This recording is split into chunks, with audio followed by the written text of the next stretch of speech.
Hoy estamos desde España con el doctor José Miguel Gaona Cartolano, con quien vamos a hablar del tema de la muerte. Esperamos sus preguntas dentro de la próxima media hora. Les cuento que el doctor José Miguel Gaona nació en Bruselas. Él es doctor en medicina en la rama de psiquiatría por la Universidad Complutense de Madrid. Es máster en psicología médica y especialista en psiquiatría forense. En los últimos años ha trabajado en el campo de la neuroteología, ciencia que estudia los fenómenos místicos y espirituales desde una perspectiva neurológica. En esta línea dirige el proyecto Túnel, un sitio de encuentro para personas que han sufrido experiencias cercanas a la muerte y que desean compartir dichas experiencias o abordarlas desde un punto de vista terapéutico. Además es autor del libro relacionado con este tema, Al otro lado del túnel. Buenas tardes, doctor. Soledad Blardone nos saluda. ¿Qué tal, Soledad? Buenas tardes. Muy bien, acá con muchas preguntas realmente. Bueno, el tema de la muerte siempre genera bastante inquietud. La primera pregunta que yo quería hacerle es, ¿cómo podemos prepararnos para la muerte? ¿De qué modo podemos abordarla? Sobre todo la gente que le tiene miedo, hay gente que le tiene mucho temor a la muerte. Sin lugar a dudas, es decir, para los no creyentes la muerte suele ser el final de todo. Es la desconexión total. Incluso algunas personas intentan de alguna manera asemejarlo, por ejemplo, al sueño. De hecho, a los niños se les suele decir cuando ven a alguien que ha fallecido, bueno, está dormido, está como dormido, ¿no? Pero realmente este tipo de fenómenos sucede y es quizá lo más interesante a los que son creyentes en cualquier tipo de religión o incluso desde algún aspecto místico, como también a los que no lo son. A los que son los más ateos del mundo también tienen experiencias cercanas a la muerte. Y ahí lo paradójico de esta cuestión. Por supuesto que también depende, como usted me decía, de la gente que es religiosa y de la gente que no. En ese sentido, ¿hay alguna diferencia en la preparación que puede tener una persona no religiosa? Las personas no religiosas, de alguna manera, bueno, pueden prepararse, es decir, si quieren ahondar más en este tipo de cuestiones. Es muy curioso, pero en la sociedad occidental yo creo que vivimos totalmente de espaldas a la muerte. Y esto también nos ha llevado a un materialismo respecto al mundo de los objetos, que nos ha hecho perder la espiritualidad, que nos ha hecho perder cuestiones que otrora los tiempos eran muy importantes. Es decir, hace relativamente pocos siglos existían libros en Occidente, en Europa, como el Ars Moriendi, por ejemplo. Uno de los ejemplares, de hecho, se encuentra en el Escorial, relativamente cerca de Madrid, en el que se preparaba a la gente para este tipo de cuestiones.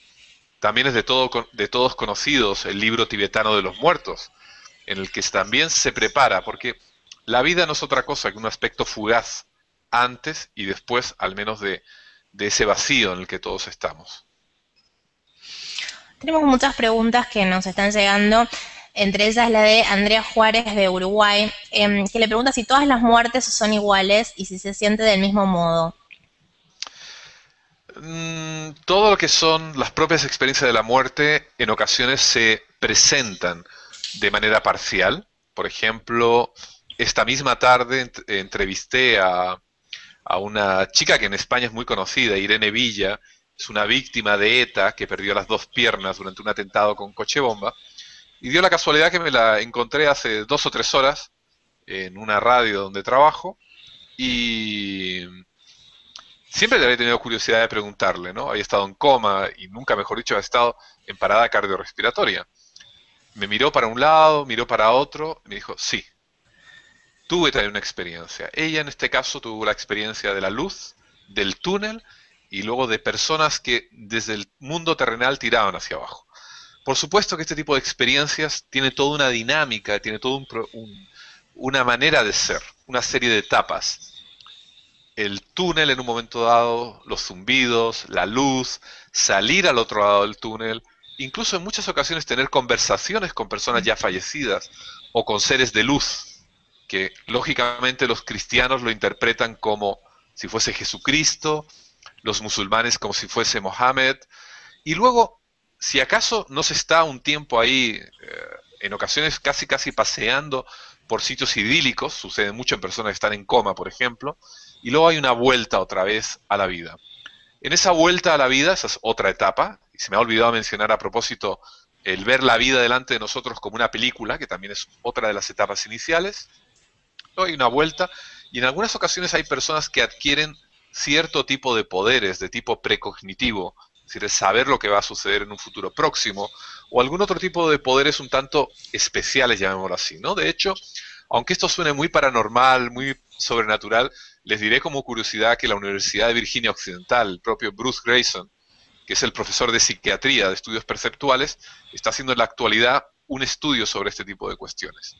Ahora, no todo el mundo tiene o presenta todas las etapas, pero sí que es frecuente la luz, el túnel, el encuentro con personas fallecidas, y luego algunos otros presentan, es verdad, todo el ciclo completo, ¿no? Ok. ¿Una agonía larga influye en lo que uno siente y hay maneras de que el alma se vaya más lentamente? Pregunta Marta desde Perú. Perdón, la primera parte de la pregunta, que no lo escuché bien. Si una agonía larga influye en lo que Sí. uno siente al momento de morir. Ah, justamente en el libro, Al otro lado del túnel, describo una entrevista que desde mi punto de vista es una de las más interesantes. Es el caso de Eben Alexander.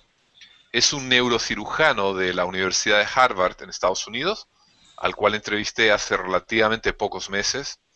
Él tuvo una agonía larga, afortunadamente no murió, y es obvio que los que cuentan este tipo de experiencias no han fallecido, si no, no podrían contarla. Obvio, ¿no? Él estuvo varias semanas en coma y con paradas cardiorrespiratorias, volviendo a la vida, etcétera, etcétera. Y bueno, la verdad que sí que influye. Habitualmente las personas que tienen una agonía, un estado de estar moribundos, en coma largo, tienen experiencias mucho más, a su vez, prolongadas, tienen experiencias más ricas. Y en el caso de Ben Alexander, yo creo que voy a contar este pequeño detalle porque creo que es interesante para los videoconferenciantes. Ah, él llegó a ver a una persona que le acompañaba durante toda esta experiencia cercana a la muerte, era una chica joven, y tampoco quiero destripar toda la historia, pero les diré como curiosidad que al volver otra vez a la vida, él estuvo averiguando, observó y también tuvo una conversación con sus padres que él no era hijo biológico de ellos, sino que era adoptado. Se preocupó de encontrar a sus padres biológicos y cuando él enseñó este dibujo de la persona que le había estado acompañando durante la experiencia cercana a la muerte, sus padres biológicos se echaron a llorar y le enseñaron la foto de una hermana que había muerto hacía unos 15 años aproximadamente. Yo he visto tanto el dibujo como la foto y además conozco personalmente a los padres biológicos.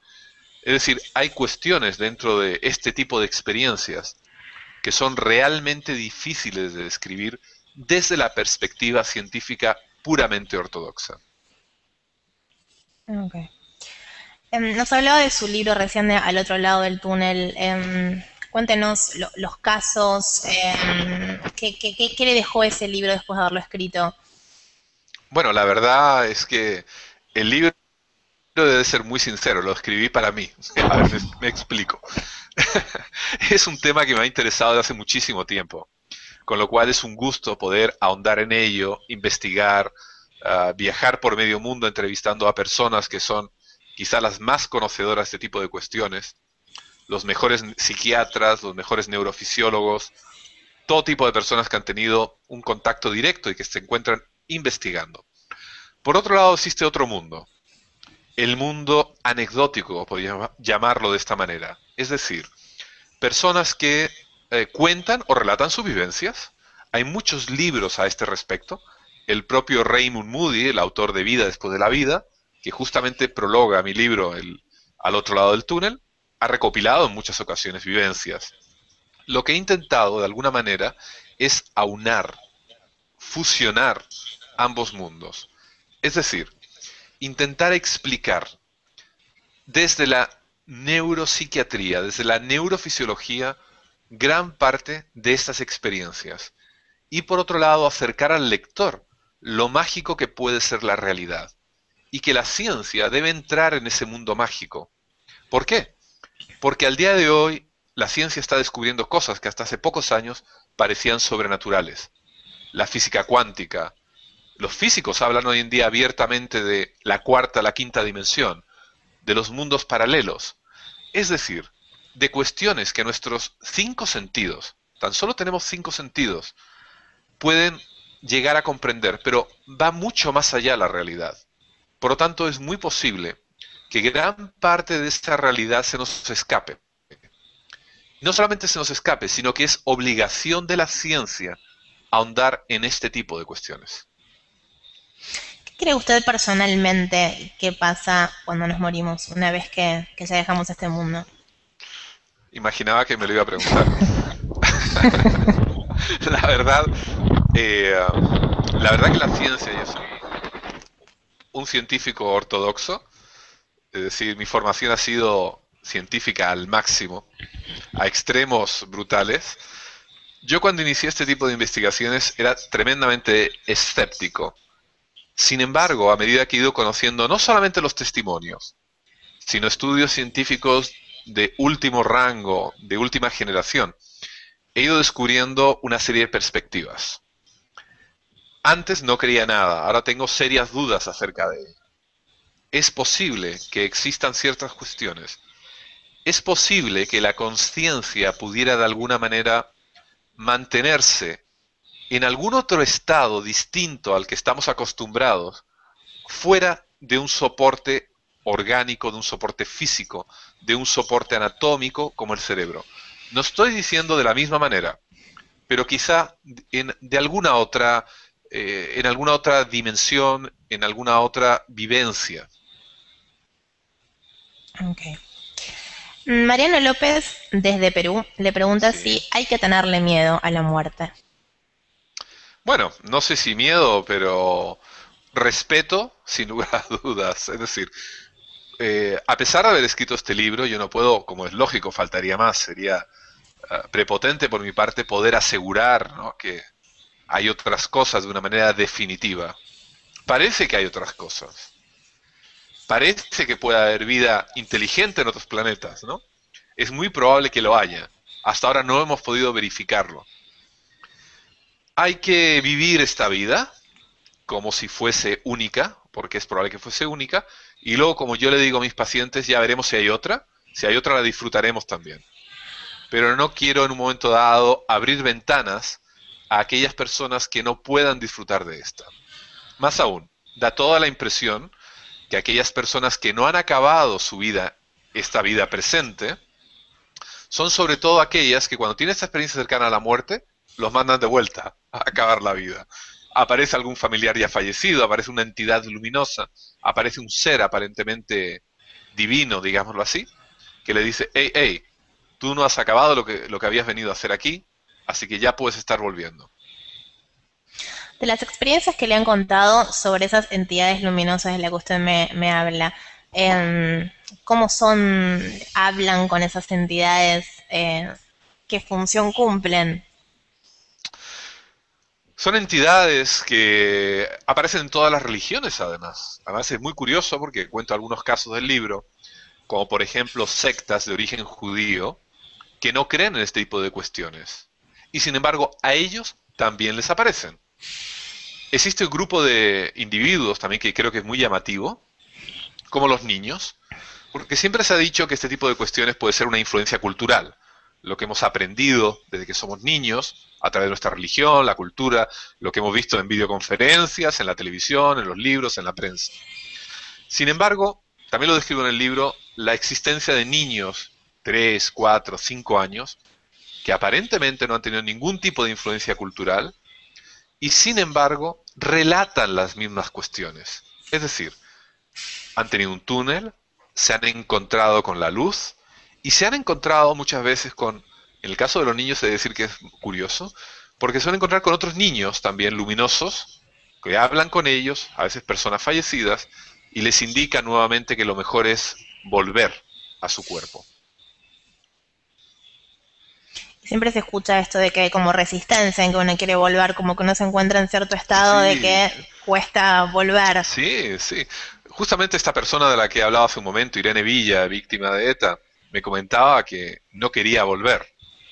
Y además otro fenómeno muy curioso también.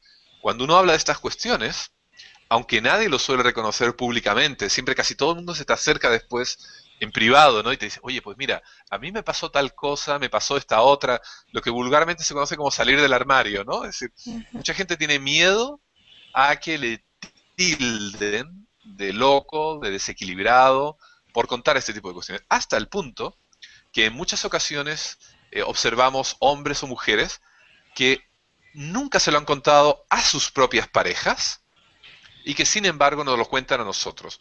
Tenemos en Facebook un grupo que se llama Proyecto Túnel. Yo invito a todos los navegantes que se unan a este proyecto para que, si han tenido una experiencia, para que la compartan, para que se sientan bien y si no, para que también colaboren, ¿no?, con sus comentarios. Ok. Desde Argentina, Analia Sánchez pregunta, ¿tener asuntos pendientes como reconciliarse con un hijo modifica lo que uno experimenta cuando muere? Ah, es una buena pregunta. La verdad que el tema de las reconciliaciones es uno de los temas más delicados a la hora de llegar a la muerte. Particularmente cuando uno se tenía que reconciliar, obviamente, con aquellos que ya han fallecido. Y uno se queda, vulgarmente hablando, con cosas en el tintero. Raymond Moody, el famoso psiquiatra y escritor, justamente tiene una serie de técnicas, como el psicomanteum. Quiero recordar que ustedes en Argentina también hay alguna escuela que utiliza este tipo de técnicas. No es otra cosa que tenderse en una diván, con un espejo, con una iluminación particular, y de alguna manera se recrea una aproximación a este tipo de cuestiones. No puedo afirmar, como es lógico, que haya un contacto directo con este tipo de entidades, podríamos llamarles espirituales, ¿no? Ni siquiera quizá desde el punto de vista psicológico sería especialmente recomendable. Me guardo un poco mi opinión al respecto. Pero sí que hay aproximaciones terapéuticas desde varios puntos de la psicología para ahondar en este tipo de cuestiones. Lo que sí, desde luego, no es recomendable para nada acudir a videntes, a magos, a técnicas paranormales, porque nunca mejor dicho, el tiro puede salir por la culata. Son temas tremendamente delicados en el que el alma, el espíritu, pero me refiero al espíritu desde el punto de vista de la psicología, ¿no? De de la persona que está involucrada, se está jugando mucho a la hora de abordar este tipo de cuestiones. Así que mucho cuidado. Ok. Anabela, desde Argentina también, pregunta si lo que nos sucede cuando morimos produce que uno pierda el miedo a la muerte y se deje ir. Por esto estaba hace un momento subrayando lo importante que es la propia vida. Una de las cuestiones que muchas personas experimentan después de haber tenido una SM o una experiencia cercana a la muerte es curioso. No es que pierdan miedo a la muerte y se vuelvan una especie de suicidas, sino que pierden miedo a la vida. La persona ah, pierde esos frenos que la mayor parte de nosotros tenemos, esos frenos que muchas veces nos impiden alcanzar nuestros sueños, esos sueños íntimos que siempre hemos tenido desde niños, esos miedos en definitiva que nos coartan a todos. Las personas se vuelven mucho menos materiales, mucho más espirituales, que no religiosos necesariamente, sino espirituales, ya sea dentro o fuera de una religión. Pero a la hora de estar metido dentro de la propia experiencia de la muerte, yo creo que lo mejor, sinceramente, es fluir. Tengo algunos compañeros que son médicos, que se dedican al cuidado de enfermos terminales y que lo que intentan en esos momentos últimos, y particularmente además en lo que son enfermos terminales, es intentar fluir, a no oponerse a esa muerte que en un momento dado, en muchos momentos uno puede llegar a sentir. Creo que luchar contra ello, en estos momentos al menos, finales, es totalmente estéril. Ok. Juan desde México pregunta, ¿qué sucede con la gente que está en coma vegetativo hace tiempo? ¿Experimenta lo mismo al morir o su alma ya se fue? Es también una excelente pregunta.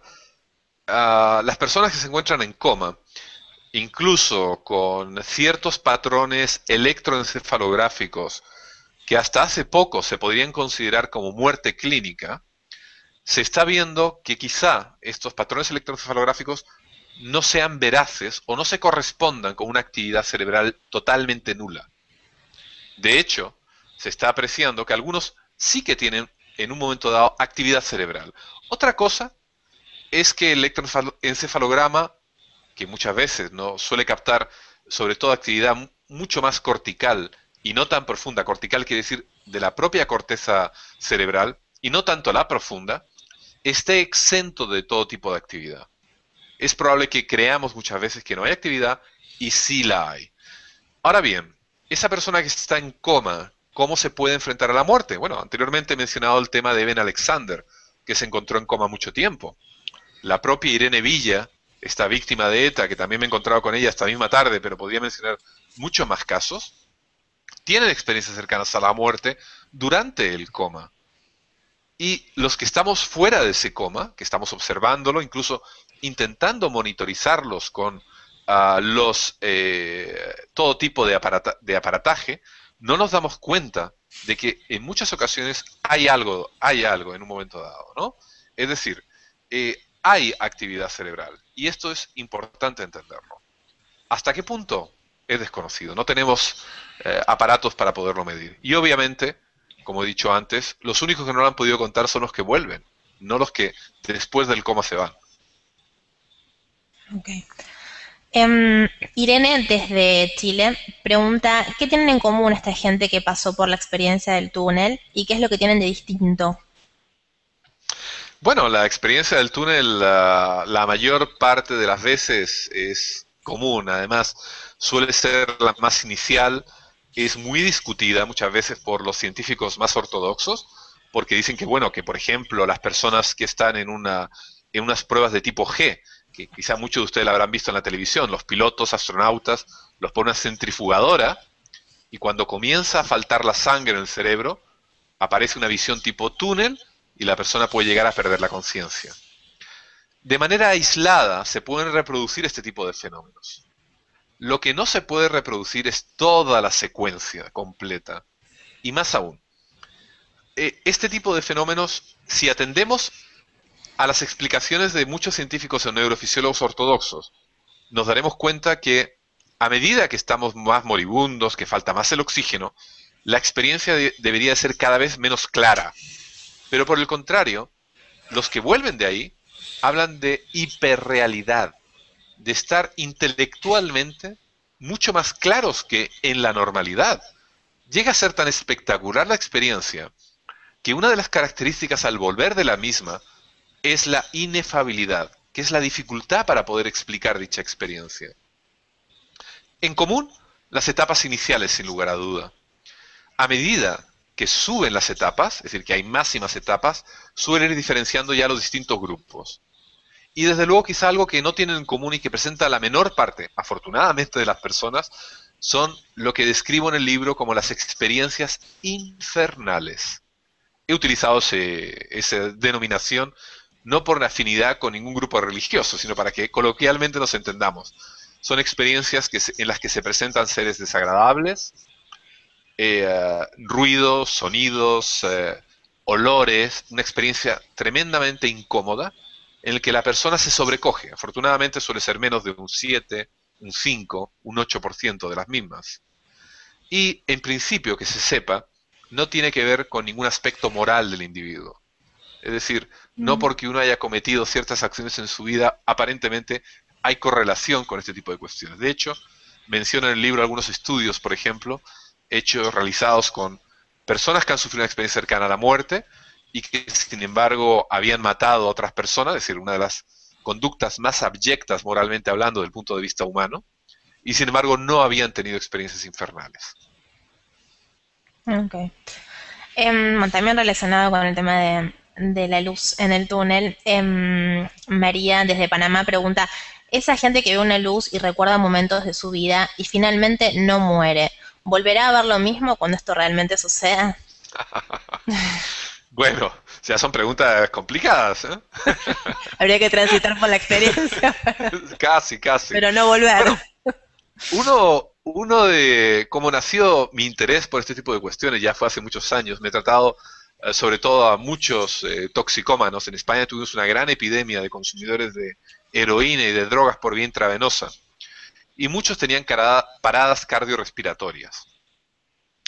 Y en algunos casos no era una parada, sino dos, tres, cuatro paradas a lo largo incluso a veces de un solo año. Y observábamos que una y otra vez comenzaban a tener todo el túnel, la luz, etcétera, etcétera. Y en muchas ocasiones se pasa la película. Claro, llegar a preguntar si se pasan los últimos episodios, la verdad es un tanto complicado. Y he de decir con sinceridad que no hay estudios al día de hoy tan puntuales como para decirlo. Ahora bien, no es menos cierto que durante una experiencia cercana a la muerte, la temporalidad, la sensación de tiempo, transcurre de una manera distinta. Estamos desconectados de la realidad, estamos desconectados de prácticamente todo. Y es increíble, y de hecho no hay una explicación neurológica al día de hoy concreta, como para poder explicar cómo es posible que algunas personas, en ocasiones en pocos minutos, puedan ver absolutamente todo su hilo vital, pero incluso en detalle. Es algo inexplicable desde el punto de vista de la psiquiatría, de la psicología o de la neurofisiología. Pero lo cierto es que así ocurre. Más aún, en uno de los capítulos del libro describo un caso muy interesante de suicidas del Golden Gate, que evidentemente el famoso puente de San Francisco, Ujú. en el que se tarda casi unos 8 segundos en caer al agua. Obviamente se entrevista solamente a los supervivientes, como es lógico, y gran parte de ellos describen justamente en tan solo 8 segundos, de ahí la importancia de saber el tiempo que han tardado en ir cayendo, en ir rebotando en ocasiones casi sobre el agua, la caída suele ser mortal muchas veces, pero en muy pocos segundos llegan a tener la visión completa de su vida. En ocasiones como una diapositiva, pero en otras ocasiones, como insisto, con lujo de detalles, es decir, recreando cada uno de los momentos de todos los días y de todas las horas de su vida. Algo realmente, al día de hoy la ciencia no puede explicarlo. Ok. Bueno, seguimos con el tema del túnel, que parece generar bastante inquietud. Leandro Romero desde Argentina dice, siempre creí que la muerte es otra vida, que es como que te vas a otro mundo. ¿Cómo es ese mundo? ¿Qué se ve cuando uno pasa por ese túnel? Si te quedan materias pendientes, ¿eso modifica la misma? Gracias. Bueno, eh, el túnel lo ven todas las religiones, personas de todas las sociedades, personas que en un momento dado han tenido todo tipo de vivencias. Realmente no es un problema voluntario, no es un problema de querer o no querer meterte en el túnel. Es decir, es que ocurre. ¿Cómo puede modificar eso en un momento dado la actitud posterior? Pues realmente depende mucho de la vivencia íntima, de lo que uno, como uno lo interprete a la vuelta de todo este tipo de cuestiones. A mí me ha impresionado muchísimo ver a personas que no eran para nada religiosas, ateas, y que sin embargo después de tener este tipo de experiencia se han literalmente reconvertido en seres muy, muy espirituales. Han abandonado lo material, como he dicho antes, y han abrazado o alguna religión o algún tipo de actitud frente a la vida quizá, ¿no? El túnel de alguna manera es como la conexión. Nosotros tenemos un lóbulo temporal que algunos autores además han descrito como la antena de Dios. ¿Qué quiere decir esto? Es un lóbulo, una estructura neurológica que se encarga de los aspectos más místicos de nuestras vivencias. Son los aspectos más espirituales. Ahora bien, la pregunta, y ahí lo interesante, ¿por qué tenemos este lóbulo? La pregunta, extrapolada a las experiencias cercanas a la muerte, también podría ser interesante. ¿Por qué ocurre esto? ¿Quién o qué o por qué tenemos una estructura neuronal que nos hace ver este tipo de cuestiones? Creo que es una pregunta interesante porque en neurofisiología, en la naturaleza, en nuestra propia anatomía, nada sucede por casualidad. ¿Por qué ocurre esto? Evidentemente, la pregunta es muy interesante, la respuesta la desconozco, pero las casualidades en general en la ciencia y particularmente en medicina no existen. Todo tiene que ver con todo. Ok. Gabriela Auras, desde Argentina, pregunta, desde el punto de vista científico, ¿el alma existe o es solo una creencia de aquellos que creemos en distintas religiones? Bueno, ojalá pudiera contestar de una manera clara a esa pregunta. Además, nos serviría a todos, incluyendo a este modesto interlocutor. Para la ciencia, evidentemente, no existe el alma. La ciencia se mueve por datos, la ciencia es objetiva, es empírica, intenta recoger data para luego reproducir y para poder experimentar. Y es la manera como realmente al día de hoy se construye la ciencia. Es la manera por la que descubrimos que el Sol no gira alrededor de la Tierra, sino todo lo contrario. Por mucha percepción que tuviésemos hace 500 años de que fuese al revés, la ciencia es algo fantástico y realmente no hay que renunciar. Yo en ocasiones observo en personas que gustan de este tipo de temas un desprecio absoluto hacia la ciencia. Yo lo que les invito, y muchos neurocientíficos también, es a que trabajen dentro de la ciencia para poder incluir este tipo de cuestiones dentro de la ciencia, pero no despreciar el método científico. Hay que ir desarrollando herramientas para poder medir esa partícula cuántica de una manera cuasi mágica o para poder en un momento dado observar esas supuestas dimensiones. Lo que esta persona llama alma, nosotros lo llamamos conciencia. Y aparentemente, al día de hoy, que sepamos, debe estar en algún lugar del cerebro, imaginemos, ¿no? Ujú. Sin embargo, es muy curioso, porque la mayor parte, no la mayor parte, hoy en día todos los científicos, ninguno de ellos sabe contestar exactamente dónde está la conciencia o qué estructuras la limitan. Hace relativamente pocos meses entrevisté al director de la revista Cortex de la Universidad de Edimburgo, una de las máximas autoridades de neurofisiología. Tampoco sabía decirme dónde estaba la conciencia. No es algo fácil. Hay una paradoja, una pequeño eh, dilema que yo muchas veces planteo a los neurocientíficos y que me gustaría también, a ver si es posible, que todos estos miles de videoconferenciantes pudieran llegar a pensar en ello y quizá aportar respuestas. Y es el siguiente. Si tomamos un cerebro y lo duplicamos, pero no lo clonamos, no es simplemente la célula que se duplica, no, sino hasta la mínima estructura, hasta el último átomo, hasta el último electrón, si supuestamente todo está en nuestro cerebro y lo duplicamos exactamente, ¿dónde estamos nosotros? ¿En el cerebro A o en el cerebro B? ¿Dónde está nuestra conciencia? ¿Dónde está la percepción del yo? ¿En el primer cerebro o en el segundo cerebro? Les adelanto que el propio director de la revista Cortex no supo contestar a este pequeño dilema. No es fácil cuando nos enfrentamos a ciertos desafíos en el que se une la neurología, la filosofía y en un momento dado las creencias que podemos tener de tipo moral o religioso. Ok. Tenemos ya poco tiempo, pero bueno, muchas preguntas. Le voy a hacer una última pregunta que llega Dígame. desde Uruguay. Sí. Nos preguntan si científicamente hablando nos reencontraremos con nuestros seres queridos en otro lugar. Ojalá, ojalá, ¿no? Es decir, sería fantástico. Particularmente con los queridos, Con los queridos, obviamente. puntualmente. Eh, Aparentemente, vamos a ser sinceros, si tomamos como medida aquellas personas que han tenido una experiencia cercana a la muerte y lo cuantificamos, parece ser lo más probable. Más aún, hay otro fenómeno que es muy interesante y son los visitantes de aquellas personas que van a morir o que se encuentran moribundos y se les presentan, esto es otro secreto a voces que prácticamente no hay estudios al respecto, pero se presentan familiares ya muertos a hablar con ellos. Yo mismo he tenido esa experiencia con familiares que iban a fallecer.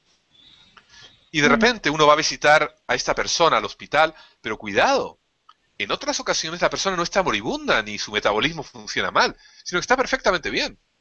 Y paradójicamente luego ha muerto semanas o pocos días después por un accidente cerebrovascular o por un infarto. Pero de repente la persona que está totalmente dominando su intelecto, que se encuentra con sus facultades cognitivas y volitivas perfectamente conservadas, te dice, oye, acaba de venir mi marido, entre paréntesis que ya falleció hace tiempo, aunque no te lo dice, y he estado hablando con él y me ha dicho que todo está bien y que bueno, que me está esperando, y te lo cuenta como si tal cosa. Tú te quedas impresionado la mayor parte de las veces, porque, y esto es algo también que corroboran médicos que se dedican a cuidar de enfermos terminales, es uno de los grandes misterios de la psicología y de la medicina, e insisto que se da en personas que no tienen percepción de que van a morir. Ujú.